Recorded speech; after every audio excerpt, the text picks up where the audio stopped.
Welcome to Fright Club Live at Gateway Film Center. Tonight, a podcast discussion of heartbreak in horror movies. That is the story of Frankenstein. She's the monster. And when you look at the movie that way, it is heartbreaking. Yeah. And a screening of the 2002 film, May. Everything just sort of played out in a way that it was more and more heartbreaking as it went on. Plus the latest short film from Mad Wolf Productions, Druncula. I had such a fun time being a part of that short. Now here are your hosts, Hope Madden and George Wolf. Thank you.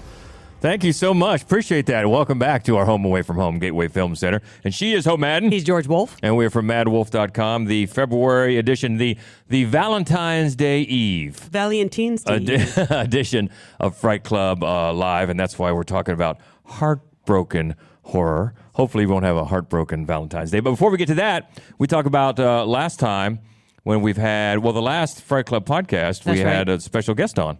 We did. Brian... Raftery. Raftery. I always want to say Raftery, always, so I have to remind myself. Raftery. I have to remind you. Yes, thank you. That's accurate.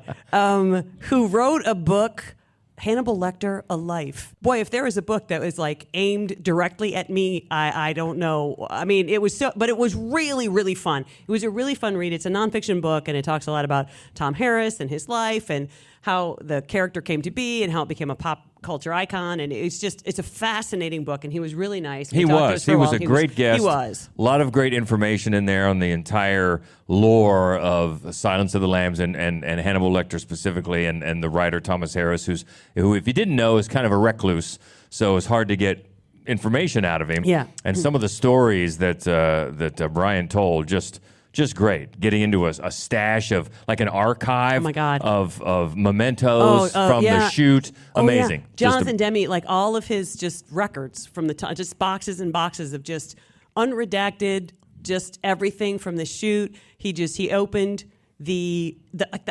Oscar, like not the statuette, but the envelope was in there, and out fell a handwritten note from Spielberg. Like, oh my God. Yeah.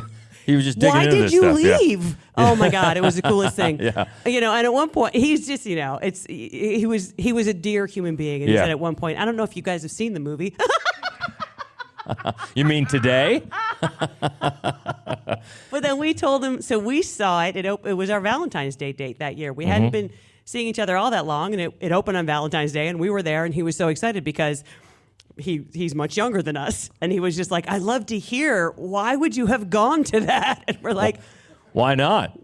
One of our very first dates was Misery. Yeah, it was our first movie date ever. That was our first movie date. Was Misery. It was Misery.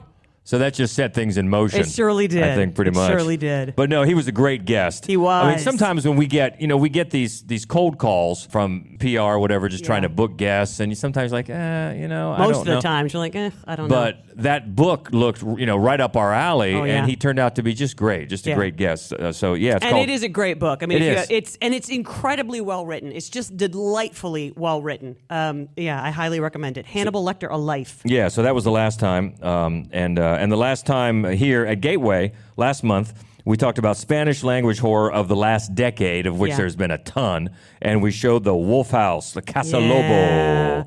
Yeah, and it was, it's just, it's one that I'd never seen on a big screen, and you'd be surprised how often that's why we pick movies that we do, just because I've never seen it on a big screen. And I think it went over pretty well. It's a weird film. It did. Yeah, it's a weird film. I know Vernell fell asleep, but, that's not always the film's fault. Okay, so did Stacy. But that might have been the whiskey. I don't know. Maybe. So Let's be honest here. Come on. But I think it did go over well. We got some great comments afterwards, which we're looking forward to again. Because if you didn't know, we'll talk about this movie that we're going to show tonight afterwards. We'd love to get you on the podcast, so come down. So Fright Club Live, by the way, we partner with Ginger Nuts of Horror. We do. And you should be following them on their socials. They're especially, I think, delightful on Blue Sky. That's my favorite place to follow them, Ginger Nuts of Horror. And that is where I go when I'm trying to figure out what the next horror book is that I want to read, because that's really their specialty. But they also have just interviews and articles. They run Mad Wolf's movie reviews of horror films. They have other reviews of horror films. They just love horror there. Yeah. And they do a really good job of elevating stuff that you might want to read or watch. Yep, exactly. And we thank them for their support here for a long time, Jim and the crew over there. So we appreciate that. And we've got another short film tonight, near and dear to our hearts. That's right. It's our latest short film that just won an award last week, or 2 weeks ago, thank you, at Austin Revolution Film Festival. That's right. It was up for six nominated awards. for 6 awards. Yeah, which was great. Yes. And we came home with 2 belt buckles because we won Directing Duo of the Year. We so did. That was a lot of fun. Thank you. Yay. Thank you. And It one was of a the great reasons festival, one of the reasons we're showing it tonight is because one of the people that helped come up One with of the the story leads who also, she also is was here, Megan. Megan. She has not seen it yet. No, So but she's the fearless vampire killer right yeah, there. Yeah. Spoiler. Oh, well.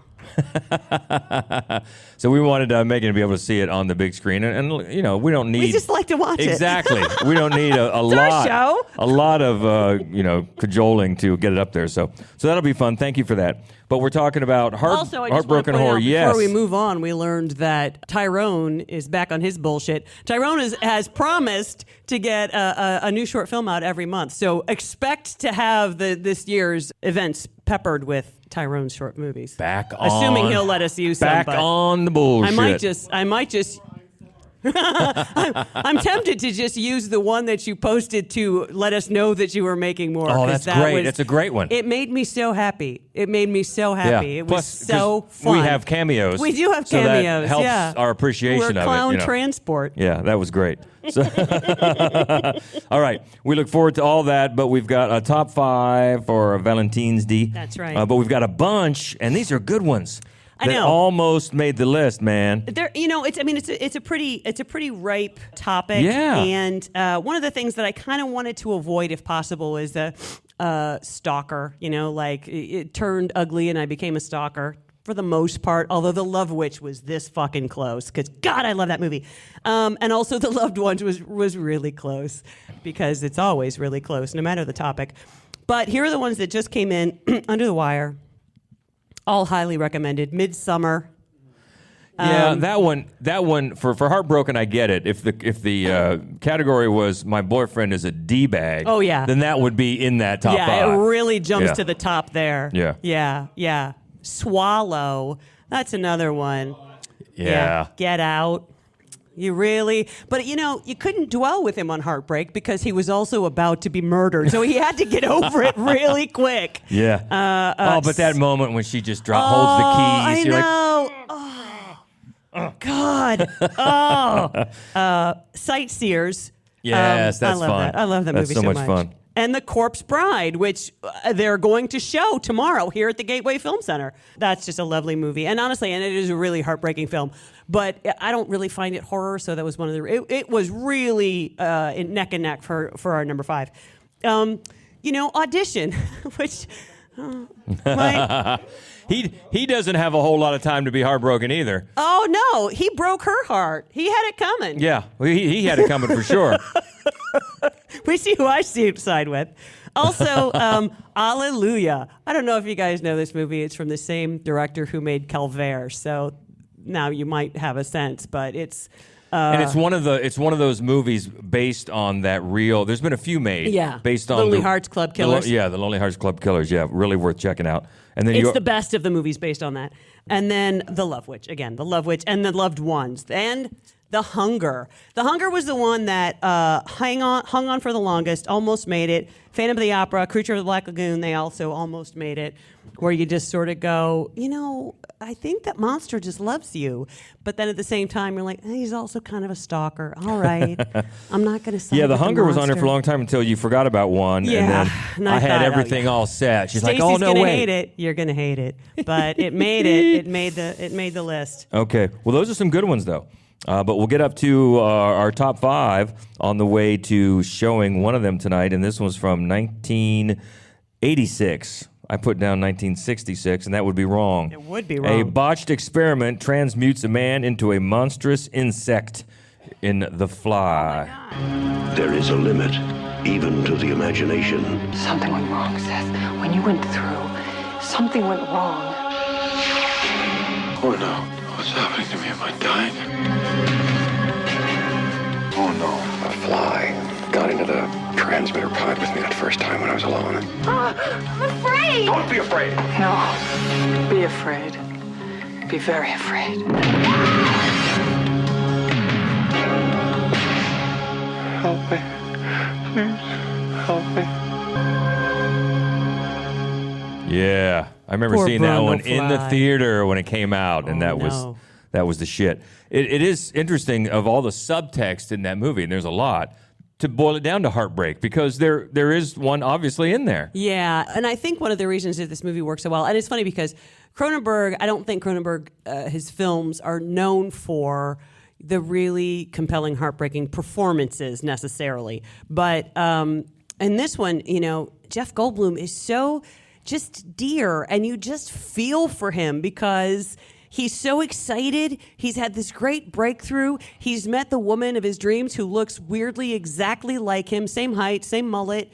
And then all of a sudden it's like, now I'm going to turn into a fly. Perfect. And you just, and then of course, as things progress and in the end, help me, which of course is the iconic line from the Vincent Price original. It just breaks your heart. This movie just breaks your heart. Yeah, it does, as he is obviously seeing, and we're seeing what he's turning into, and she has to watch it too. And it's interesting that when David Cronenberg has said about making it a sci-fi movie, because he didn't think what the characters do with each other and to each other within their relationship would ever work as a straight drama. But then you look ahead decades later, and a movie, Nicholas Sparks movies do that kind of outrageous stuff all the time. Things like one of them gets sick and the other one maybe helps them, this overly melodramatic stuff. If it was made for a straight drama, back then you think, oh, that's just ridiculous. But now you see some of them do it, these soap opera types. But it works so much better. I don't think anything could be more interesting to me than if David Cronenberg made a Nicholas Sparks movie. Yeah, let's do it. I would be fascinated Wouldn't with that be what he great? would come up with. Oh, that would be I'd so be in great. for it. I'd be in for it because if you just talk about the premise of this movie or the story without saying that it's sci-fi, it is incredibly heartbreaking. Yeah, it is. And also gross, man. Oh, it's so gross. Yeah, it's so gross. Of course, it won an Oscar for specifically the gross business. And it was, it's one of his greatest. It's such a great movie from beginning to end, and one of the all-time best remakes of a film. Yeah, oh, yeah. Because I do really Yeah. like the Vincent Price one, but it's just sort of cute. It's like adorable, and you watch this, you're like, ugh. Yeah, and then they have great. to, because they didn't have access to those sorts of effects, you just had the head on the fly, body, which was now kind of funny, especially compared to this, because I remember seeing it in the theater, and it was just so gross. His face was coming off, his ear is falling off and the everything. fingernails, yeah. God. And then, of course, the way he eats. Especially her old boyfriend's, hand. And that guy, John Getz, who's an all-time asshole that guy, in movies. He is. I know. You're like, what is Gina Davis doing with that guy? Do you not know you're Gina Davis? Jesus. What an idiot. But that is number 5, right? Even though it says 4, it's 5 on our list, right? From 1986. Yep. It's The Fly. Okay, so let's try to sync up here. Synchronize our number 4. number 4 from 1992. A murderous soul with a hook for a hand is accidentally summoned to reality by a skeptic grad student researching the monster's myth, Candyman. But I'm late. You are not content with the stories, so I was obliged to come. Be my victim. I am the writing on the wall, the whisper in the classroom. Without these things, I am nothing. So now I must shed innocent blood. Come with me. Yeah, baby. I know I've said this before, but when I watched this movie the first time as a kid, the first time he said that, be my victim, out loud, I'm like, okay. Yeah, he is. There's a lot of seduction there, even just in the voice. Yeah, I You don't even know. see anything. I mean, he's just so commanding in this movie, and the hypnotic spell he has on Virginia Madsen is so authentic. I say.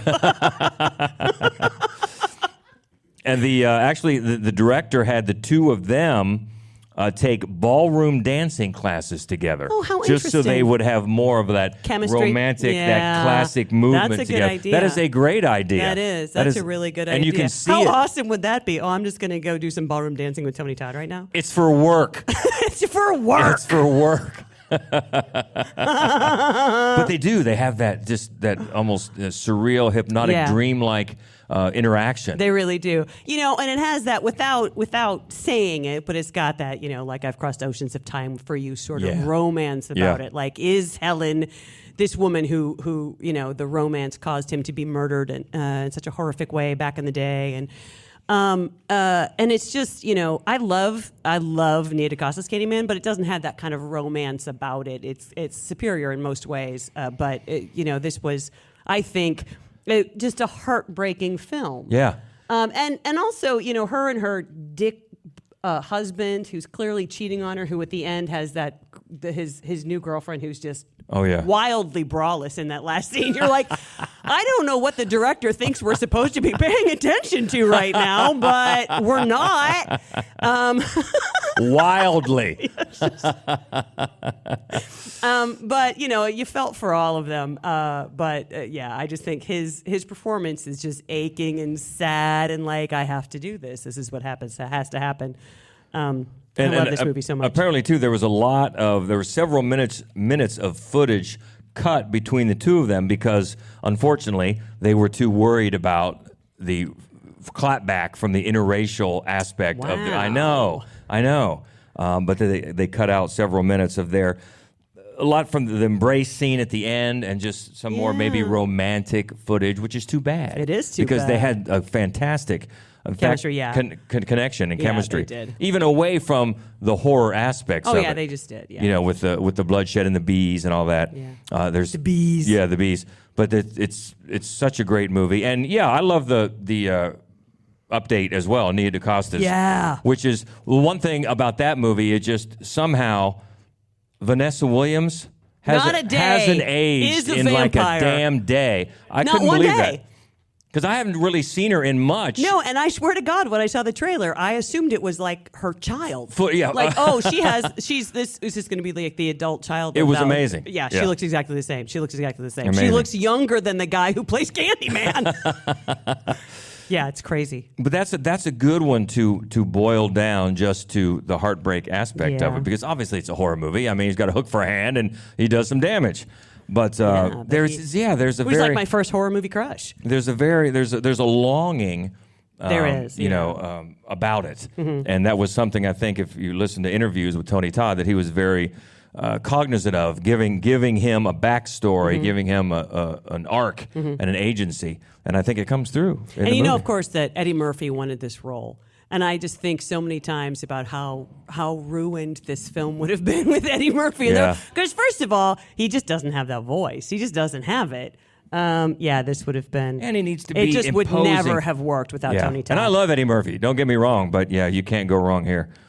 Cannot go wrong. That's a classic. The original Candyman is at number 4. Okay, are we synchronized? We'll move up to number 3, right? From 1992, which is centuries-old vampire Count Dracula comes to England to seduce his barrister Jonathan Harker's fiancée Mina and wreak havoc in the foreign land. Bram Stoker's Dracula. An ageless myth meets an uncompromising master.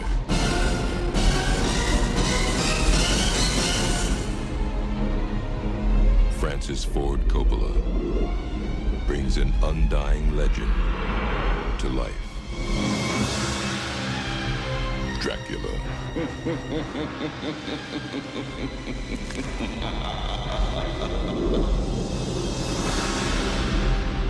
Beware. How many people have seen the new Dracula that just came out? Luc Besson's. Luc Besson's Dracula? Yeah. What did you think? Yeah. Well, there you go. Yeah, there's so much of it that is reminiscent of this movie, and this movie does so much better. Yeah, it's essentially a remake of this movie. Almost. Yeah. Yeah. And it's not a good one. And I was sad because not so much I like Luc Besson. I mean, he's made some great movies. He's made a lot of really bad movies. But I love Caleb Landry-Jones' Love. Love him. But I was reminded watching that trailer, even down to the look. Oh, yeah. The look stole of everything. Oh, it's so close. It's so close. Once he becomes the older vampire with that, the big updo and everything like that. Oh my God! But I was also watching this trailer. I mean, Francis Ford Coppola, obviously legendary director. He had to know when he was directing this movie that Keanu Reeves and Winona Ryder sucked. He had to really know it. He had to know it. It just sticks out. So much about this movie is magnificent. Yes. The score is magnificent. The way it's shot, the costume design, the set design. So much of Lucy, she is hot as fuck. There is so much about this movie that is absolutely glorious, including, of course, Gary Oldman. Yeah. I can do every line of crazy old lady vampire Gary Oldman. I can do every single line. He is so brilliant in this movie. And I was just saying a minute ago, and I saw this when it came out, and I was like hypnotized. I was so in love with every single second of this movie. I thought this is the perfect movie until the very first time Keanu Reeves opened his mouth. And I was like, oh my God. Yeah. And then Winona Ryder comes on, and nothing has ever been as beautiful as Winona Ryder in this movie. The way that she's costumed, everything, those big brown eyes. God, she's beautiful in this movie. And again, every time she opened her mouth, I'm like, can we get some ADR? Especially up against... Can she be a mime? Against Gary Oldman. Oh, my God. They're so terrible. They're so terrible. So, but you're right. The point is... You're right. There's he so crossed much... oceans of time for her. That's the point. That this was the first movie, because of course, it's, even though it's called Bram Stoker's Dracula, it's not in the novel. The Vlad the Impaler nonsense, it's not in there. That he's, killed all these people, and that Mina died, or that, Elizabetta died, and that's not in it. So it was something that was invented for this movie, and it really was one of the reasons that it worked as well as it did, because it was such an... it was a really horny film, just beginning to end.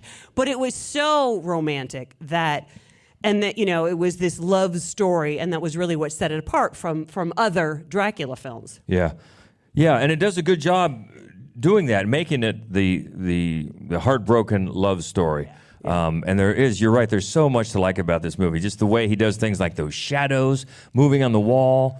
Oh my God! And so like cool. the paper cut puppets. Yeah. The army fighting at the beginning. Oh my God. Yeah. It's gorgeous. It really is. It really is. And I think that's one of the things that made the new one so puzzling. Yeah. Like, if you're gonna copy it that much and come up short every time. Although I'm like you, I love Caleb Landry Jones, but it's hard to measure up to Gary Oldman, especially. And that is, oh man, we got to get rolling. That is 1992 Bram Stoker's Dracula. So so apparently I updated everything except the slides. So we don't have the trailer, which is crazy to me. We don't have for the trailer two. or for number 2. Oh, number 2. But we'll just go ahead and say it. And that is from just last year. And that it's nominated for Oscars coming up here next month. And that is Guillermo del Toro's Frankenstein. Yeah. So, if you are not to award me love, then I will indulge in rage.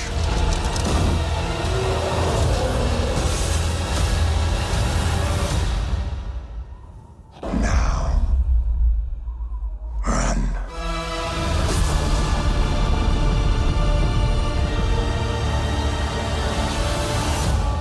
I think that's one of the things that the movie got right about the book. The book is really about the monster's heartbreak. Heartbreak at their loneliness, heartbreak at their father, yes. right? Yeah. Just this aching loneliness that and rage, the rage that comes of that, of loving and not being loved in return. Yep. And I think that in very Del Toro fashion, he channeled that into a romantic love that is not in the book, with Elizabeth, who was played really brilliantly by Mia Goth and costumed gloriously.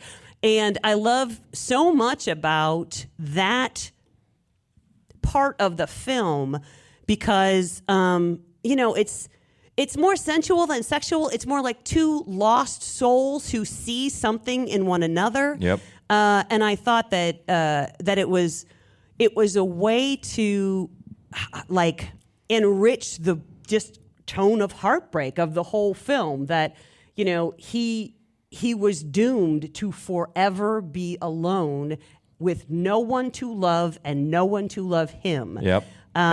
And it was beautiful and sad in a And way a that lot I of think the heart- only Del Toro can do. I think that you hit it.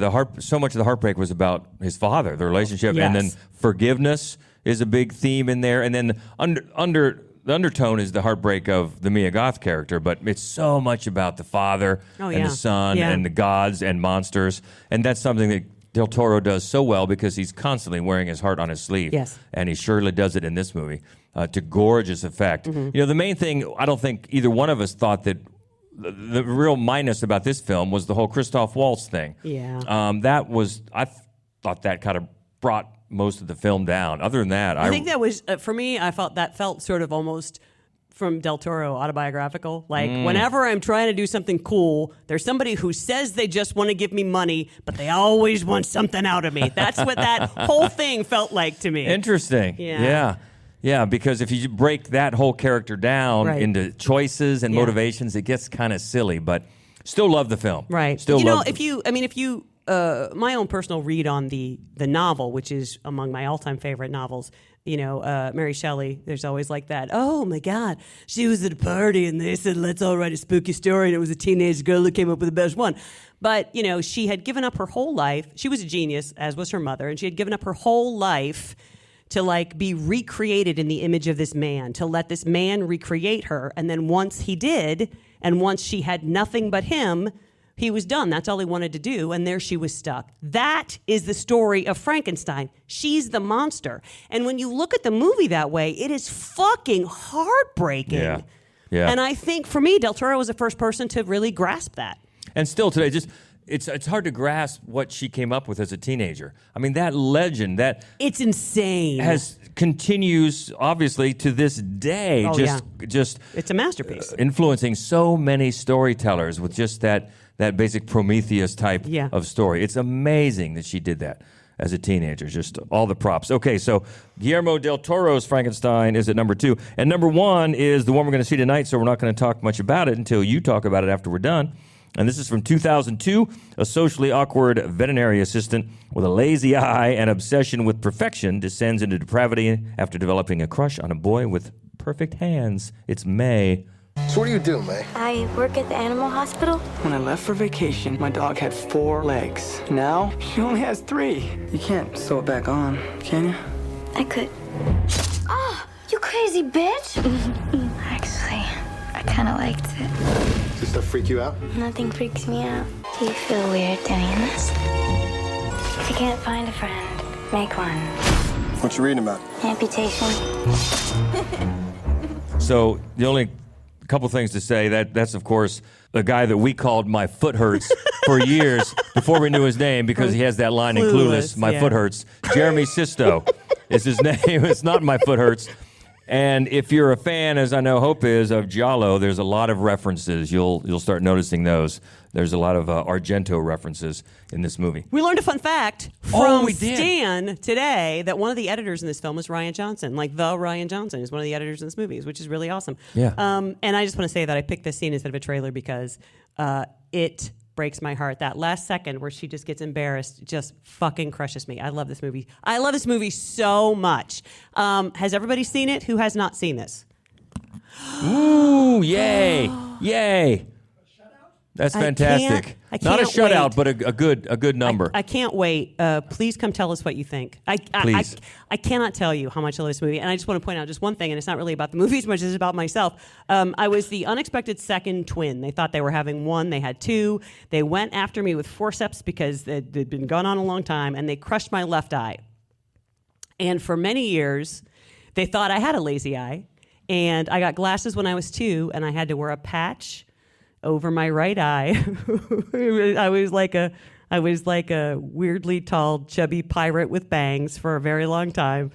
And so I remember when I first started watching this movie, I was like, I love May so much. So this movie has always just been so dear to me, and I cannot wait to hear what you think of it. Nice. That's a perfect introduction. So please come down. And of course, first we're going to show Druncula specifically for Megan, who was one of the originators of the story. Thank you so much. Enjoy that. Okay, so next month we're going to show the vampire movie called My Heart Can't Beat Unless You Tell Us To. It's just a brilliant, beautiful movie. Yeah. We're working on getting a really cool short to open it. We don't know yet if we have it. We're going to talk about illness and horror, and then we're going to host a meetup the Thursday night before this opens officially, The Bride. We're just gonna have the meetup. We're not gonna do the full Fright Club live, and we're gonna bring those of you who have been with us for a long time know that once a year that we just like unload all of our for your consideration swag. And it'll be during this meetup. So a lot of great prizes to give away. We'll give out some tags, and people will be able to choose there. This year it won't be, but last year it was a lot of Amelia Perez. We had a lot of Amelia Perez merch last year. This year it'll be other stuff. But we've got some cool swag including an autographed print from Train Dreams. Oh, it's framed. It's beautiful. Framed, autographed. We'll give that away. Yeah. Some of the other movie swag from this year. Oh, and a really nice big coffee table Frankenstein book. Oh, as a matter of fact. Yeah. Yeah, it's gorgeous. Really, really sweet. Yeah. Also, a Coke and a beer from Materialists. Yeah. Some are smaller prizes than others, but they're still. They're just still to get fun. through them faster. So they're come out fun. for that. So that's and then we'll all just watch The Bride together, and that's exciting. Oh yeah, cannot wait for that. So hope you can make it for Thursday, March 5th. Yeah, for the meetup. Haven't had just a meetup for a while. No, we haven't. So that'll be fun. So hope to see you there. Okay, we're gonna fire up Druncula, and then we're gonna fire up May, and then we're gonna talk about it. So enjoy. Yeah. We're all remembering the heartbreak of coming home to 0 messages on the answering machine. Remember those days? Nobody likes me. No, the final scene is just so heartbreaking. That's where it really kicks whole in. Movie. Angela Bettis in this movie is just a gift. I just, watching it again, I can't imagine anybody better in that part than her. She's so perfect. Her awkward, just unable to be social behavior is so authentic and believable, and you just root for her so much. And every once in a while, when there's a little spark in her eye when she thinks someone is accepting her, and there's a little light there, and then she's crushed again. Because they have no idea what weird means. They don't. They have no idea. Oh, I like weird. Do you? Yeah. This is my first. I'd never seen Anna Faris in anything before this movie, and she is also perfection in this movie. I love every. She's a doll. I mean, every single thing about her is a delight in this movie. I love her so much here. Yeah. And come on down if you have any thoughts. We'd love to get them because it seems like it went over pretty well. Yeah, I hope so. Yeah. Yeah, and that is... I'm very tender about this movie. If you didn't like it, do not come down. And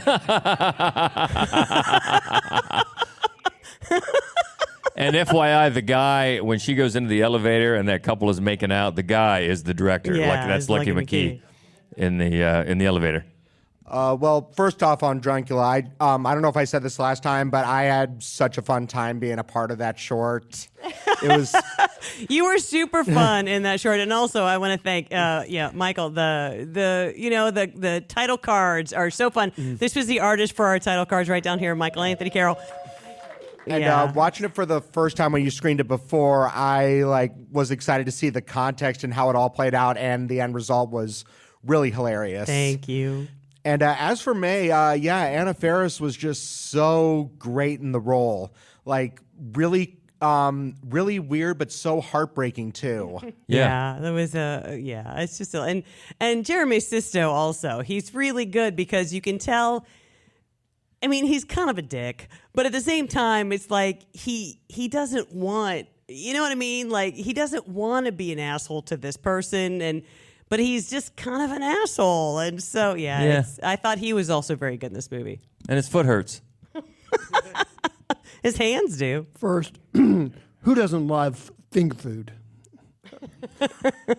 Also, you can make a very good drinking game, but you die of alcohol poisoning every time you saw a red flag. And just the color red. I mean, all the references to Giallo. I mean, when the blood and the milk mix too, and it just shoots out across the floor. That looked really good. Yeah, but I just want to say, so. just like the one sort of nit to pick here, there's not a human being on the whole planet who's ever said, "I have to get to trauma." Like of all the Argento movies, I have to get to trauma. No, you don't. Nobody likes that movie. That movie blows. Although I do love that the poster is from Opera with the things in the eye. That was better. Oh, sorry, my bad. It was Angela Bettis who played. Yeah. But yeah, just like seeing her reactions to like the people she meets, like just the way she like is in love with someone, but then gets really, really sad when they kind of break her off. Yeah.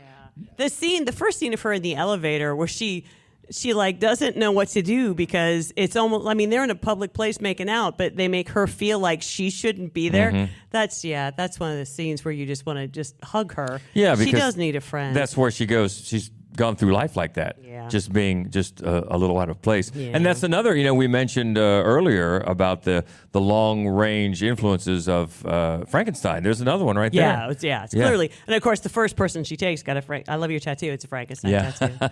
That's another just minor. That guy's hair. What the fuck? You couldn't have gotten a real punk. What is the deal with that guy's hair? I know. And he pulls that. Jimbo Jones routine. You're like, oh, I'm so hot, I got to take my shirt off from The Simpsons. Jimbo Jones. Love that. Yeah, Anna Faris, she looks about 12 years old. Yeah, in this she movie. looks really young. I mean, she's so young. Funny, though. But you're right, she's funny. perfect with that. And also, Anna Faris's late film girlfriend does have very nice legs. Those are really nice legs. For a while, she had them. Yeah, for a while. Nice gams. Just a couple observations I noticed at the kind of like the cracking glass that we keep hearing with the box. It's like her psychotic break. Yeah. Kind of alluding to that. And you can hear that crinkling, crackling like all throughout the film kind of there.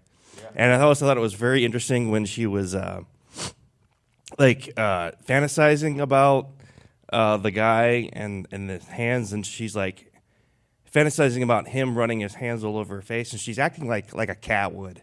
When you're going to pet it, and she's like rubbing her face all over his hands. That's true.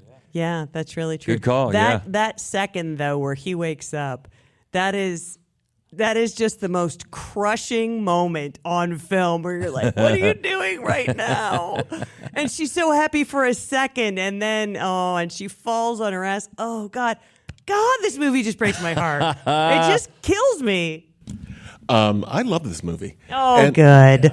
And because I came in cold, I had no idea like where anything was going.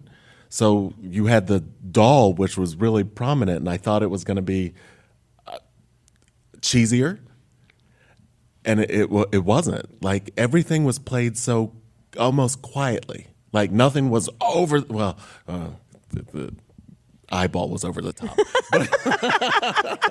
but everything just sort of played out in a way that it was more and more heartbreaking as it went on.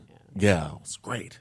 And it's one of the things, and I don't have a lot of complaints about Frankenstein as a rule, but in every sort of Frankenstein movie, I've always wondered, like, why not just reanimate a whole thing? Like, what is the point of cutting up a bunch of different? Why? This movie makes a good point of it. She's fixated with just the perfect parts. This movie makes it make sense. And that came probably about from she had the imperfect part as a child. Yes. Yeah, with the lazy eye, and was immediately made to feel an outcast. Right. Right. Yeah. Well, I'm glad it went over. Glad it went over so well. Yeah. Appreciate that. And we hope to see you back. Well, we're going to have the meetup that we talked about. That's after. The next one is the next Fright Club Live, and the meetup is after that. Yeah. But it's looking ahead to next month. Mm-hmm. Yeah. Mm-hmm. Because the bride meetup is, I forget the exact. March 3rd. March 3rd. Mm-hmm. Yeah. Is it 5th? Okay, I'm sorry. My number situation is really poor. March 5th. No, I'm not ever doing Which good will math. be the day. It's the Thursday before the Friday that Frankenstein or the bride. The week comes that out. it opens. Yeah. The Thursday we'll have a premiere, and we'll give away lots of prizes. I mean, I could get back into the PowerPoints, Richard, but how safe are those right now? Frankenstein's not even in them. Yeah. It's a catastrophe. But a lot coming up. A lot coming up, yeah. Yeah, it'll be fun. And you know what? Actually, on Saturday, tomorrow we're going to talk to Jeremiah Kipp. Yeah, the new Mortuary Assistant movie that is out. I don't know if you're gamers and play that game, but even if you don't, because we don't, but we enjoyed the movie version of it. Yeah, it's fun. It is really fun. Yeah. Our friend Jeremiah Kipp, who has been on the podcast before, he's directed Slapface. I don't know if you saw Slapface. Yeah, that's really good. But he's going to join us and talk about the Mortuary Assistant and who knows what else. So we'll tape that tomorrow and then have that up soon. So a lot of Fright Club fun coming up. Hope to see you back. And thank you for coming out tonight. Glad you enjoyed. And until then, she is Hope Madden. He's George Wolf. And this is the Fright Club Podcast. Thanks, you guys. Thank you.